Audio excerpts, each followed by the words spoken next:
CNN's Whitney Wild is there. Whitney, what are you learning about who Robert Prevost is?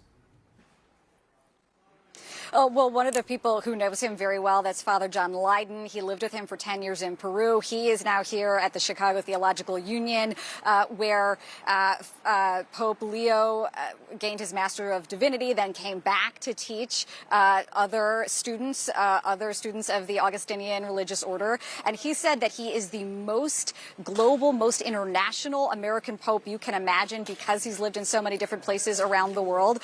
He said that this is the moment here, it is hard to overstate the gravity of the moment here, because now American Catholics, now members of that Augustinian religious order, see themselves in the man who now leads the church.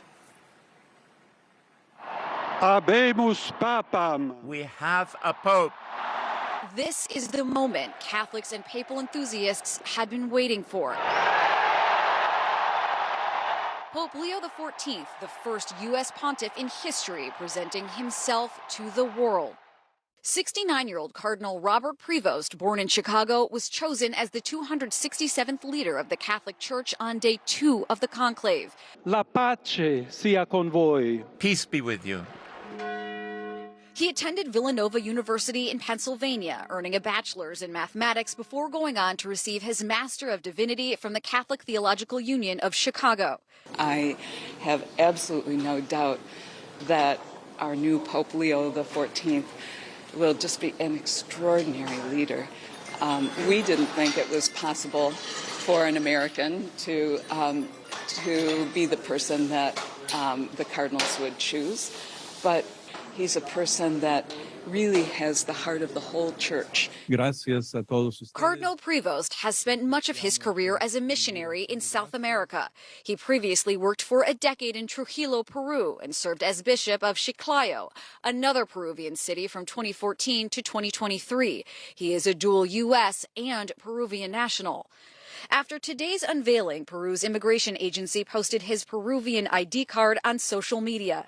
Today, he outlined his vision for the church. We have to seek together to be a missionary church, a church that builds bridges and dialogue. The visibly emotional Pope Leo XIV also thanked the cardinals. I should also like to thank all my cardinal brethren who have chosen me to be the successor of Peter, and to walk with you as a united church, always seeking peace and justice. He also asked the crowd to remember the legacy of his predecessor, praising the late Pope Francis, who died April 21st.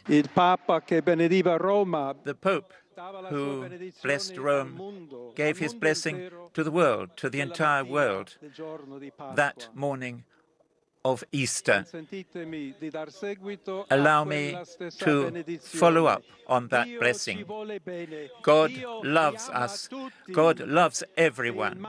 Evil will not prevail.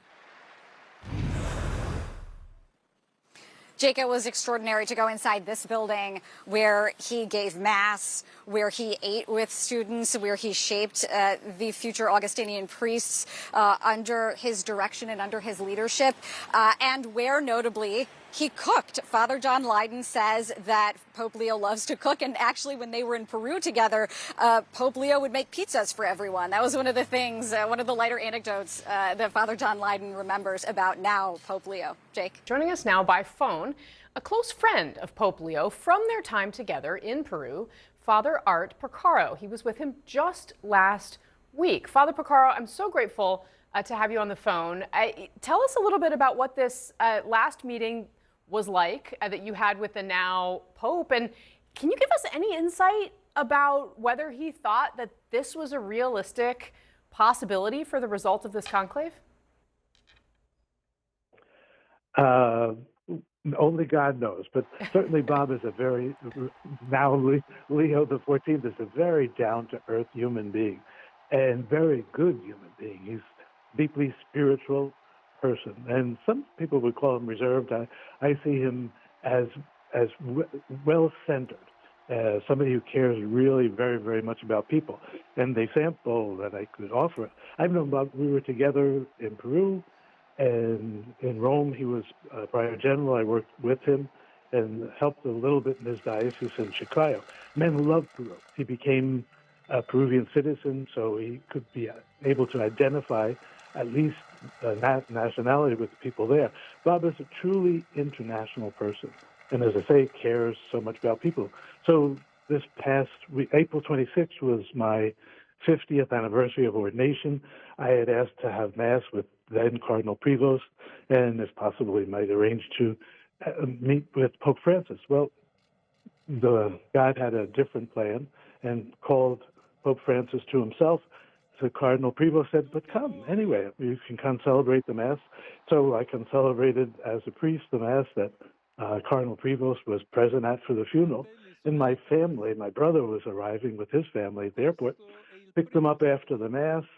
And I mentioned to Cardinal Prevost, it would be lovely if he'd be able to come have dinner with us. He said, gee, I have the Mass of the 9 days with for Pope Francis, but maybe I'll be there for dessert. And sure enough, in the rain with an umbrella over his head, he came down to the restaurant walking, and we sat together with the family and enjoyed gelato in Rome. This is the human person, Bob, who cares about people. I have to say, the fact that you can so easily, and I can hear you struggling a little bit, you keep referring to him as Bob. It's so deeply humanizing, and really, actually, I know it's a small thing, but it says a lot about who this new Pope is. Can you tell us a little bit more about your time in Peru? And I mean, I think everyone is trying to understand. I mean, we, of course, have been focused on, oh my gosh, we're stunned. There's an American who's a Pope. I certainly, obviously, have lived here all my life and understand what that might mean. What do you think that he took away from the time that he spent in Peru that is going to influence how he governs the Roman Catholic Church? Well, it's a great question, and it's a great opportunity to share. I think this is a true understanding of who Leo the 14th is understand somebody willing to leave his family, to leave opportunities, to go work among other people who had a great need for a minister. So when Father then Prevost came to Peru, young priest, he came to not to replace people there, but to help build up the Peruvian church and identify with the people as Christ identified with those who were most left out. So Father Prevost at that point in time, I'm very aware now to use the word Bob, try to be conscious of the fact that I love Father it so Prevost much. and then here's somebody who, because he felt called and was at service and great service to the people, became prior general of the entire order of St. Augustine worldwide, and reelected in that post. People saw in him the ability to govern, to lead, to manage, but a caring person. And he knows Italian, as we all heard from the Loggia. He knows Spanish, as we heard also from there, how brilliant. He's speaking directly to people, the people of the city of Rome in Italian. This is a person of the style of Pope Francis.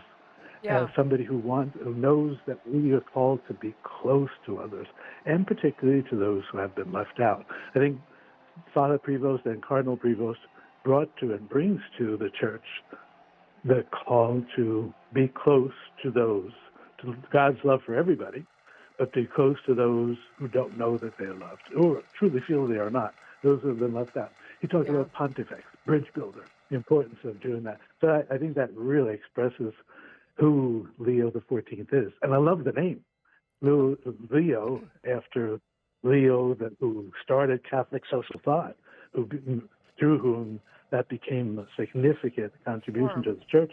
Here, Cardinal Prevost now becoming Pope Leo, speaking to us about the importance of Catholic social thought in our world today, to build a better world not for some, a better world for everybody. All right. I unfortunately have to let you go, but very briefly, can you confirm, Bob, Cardinal Prevost, now Pope Leo, Cubs fan? That I cannot. We'll ask for a second source down the line. I am not a sports Father Porcaro, thank you so much for your time.